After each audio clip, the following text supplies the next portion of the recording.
Cain has killed his brother, he is then given a symbol of great protection, just another one of those Bible concoctions where the true story is an esoteric mystery embedded with hidden symbolism, thus taking it literally makes no sense. They do so much of this in the Bible, it's a wonder the book is legible at this point. Generally the member is trained heavily in blind faith to counteract the feelings which occur when continuously uncovering inconstancies. Enoch, son of Cain, who wrote more literature relating to the fall for a profound reason, noted that this was the double cross. This cross was used in Gnosticism taught in Gnosis, Crete. What is also odd is according to the Bible at this point only 4 people have been created, one of which is dead. So Adam and Eve and Cain are the only people spoke of. Here is the scripture, Genesis chapter 4:16-17, and Jehovah set up a sign for Cain in order that anyone finding him would not strike him. With that Cain went away from the face of Jehovah and took up residence in Nod, the land of fugitiveness to the east of Eden. Afterward Cain had intercourse with his wife and she became pregnant and gave birth to Enoch. Then he engaged in building a city and called the city's name by the name of his son Enoch. Once Cain is evicted, it says he left into the land of Nod, the land of fugitiveness, and he knew a wife. This mysterious land of Nod I have traced to the land of Canaan, which became Palestine, then Israel. In Palestine they have discovered caves completely excavated by what appears to be a very advanced race for the time that must have been of great stature according to how the caves were laid out. Our biblical story of Abraham also starts off in Ur of Chaldea, and Abraham, when leaving Ur, enters Canaan, where he experiences his first encounters with the God of the Bible. This is also the reason the children of Israel deemed Canaan the land that was promised to them through the covenants made with Abraham by Jehovah that had to be fulfilled. Beside the Bible's report, the record reflects that after the destruction of Atlantis, the few that survived set out on ships. It goes on to say many of them reached land in the area we now know as Canaan. They began rebuilding their empire, warring with the various people currently inhabiting the land.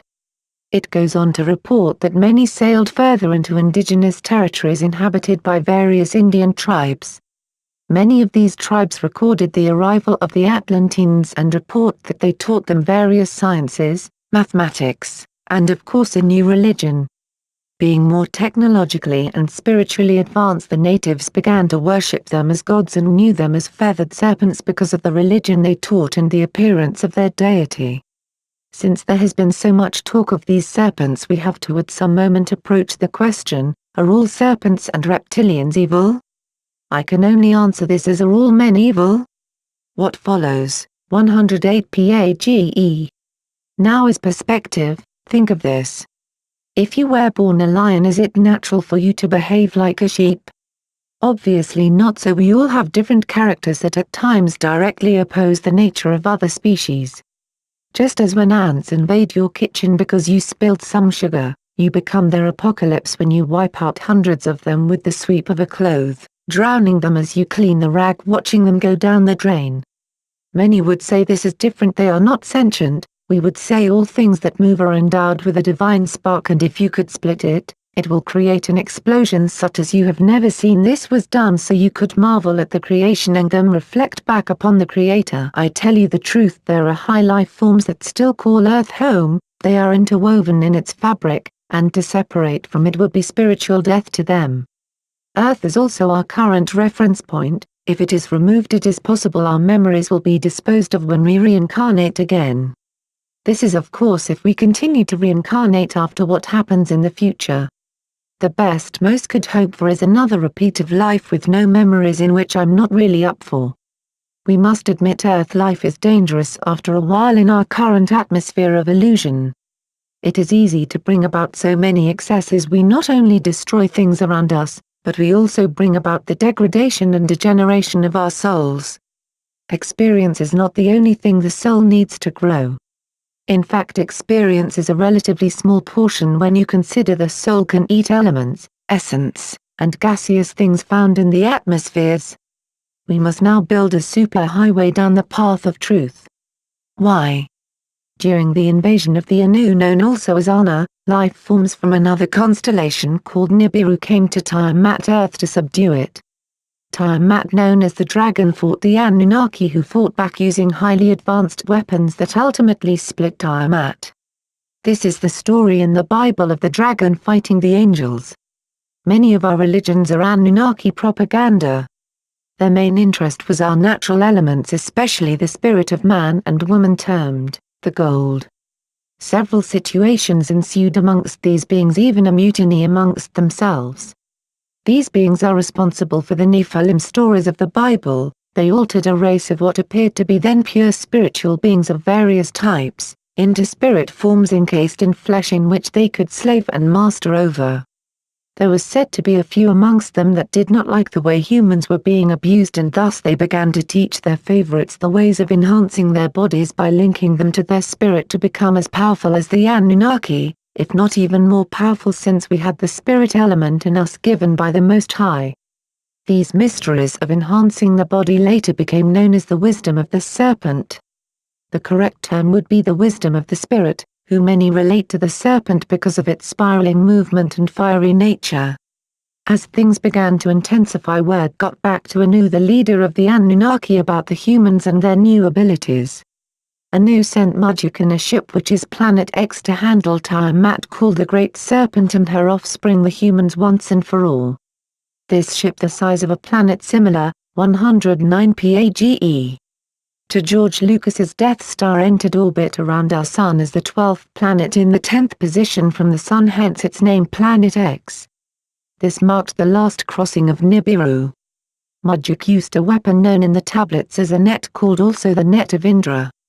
This is some type of atmospheric net that keeps souls trapped on Earth, Tiamat, not allowing them to continue their evolution. Marduk, who is Ra, set up the pyramid systems which I explained above as the first matrix. Ra then became ruler of the underworld, which is the place where souls go when they remain trapped in the net but have expired their current physical body, thus they are waiting on a new one. This is reincarnation, a curse. You can clearly see the Egyptian god Anubis serves Anu and is one of them.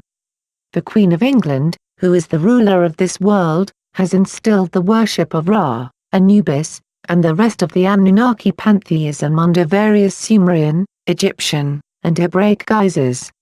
This is why religion is now so limited except for the few who become high initiates. It is their duty to continue to suppress us. They are doing this at the bidding of their god Anu, who they say is returning with Planet X by 2012. There are many more in high places who also serve Ra, such as the Arabs in Dubai. Reason 89 parliaments are tools for the Anunnaki. They run mystery schools, governments, and practically the entire globe. I have yet to find anyone who opposes this force. They are supremacists, such as the ideas the Talmud discusses about Gentiles. Thus, if you are not in leagues with them, you are only a resource that can be abused. Christianity was hatched to seem as if it opposed all of this, however it was just another plan to keep humans powerless, thus continuing to stall anyone from activating by denying them information of chakras. We will face the Anunnaki in what will appear to be the first extraterrestrial contact on Earth. Currently it seems Earth will face utter destruction and enslavement by them, however the Most High holds the key element of setting such plans to ruin. You must at least individually entreat the Most High. 110 PAGE.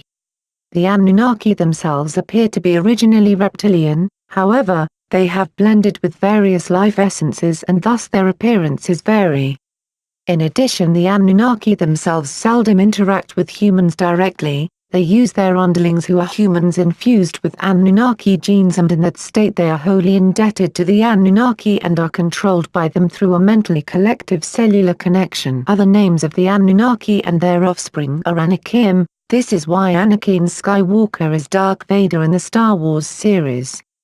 They are the Celtic to all the Danaan sons Dan or the Danu. They are offspring and servants of Sumerian each. Pronounced Elia. This is why the new name for our planet is Arth. 3 wise men came from the Ast, and the major Christian celebration is called Easter. They are the Sumerian El, Akkadian Ilu, Babylonian Elu, and English Elf, called by their worshippers the Shining Ones, or is it Sinning Ones? They altered man, a downgrade, calling them Lulu meaning mixed one, and Adepa, model man, who the Hebrews call Adam,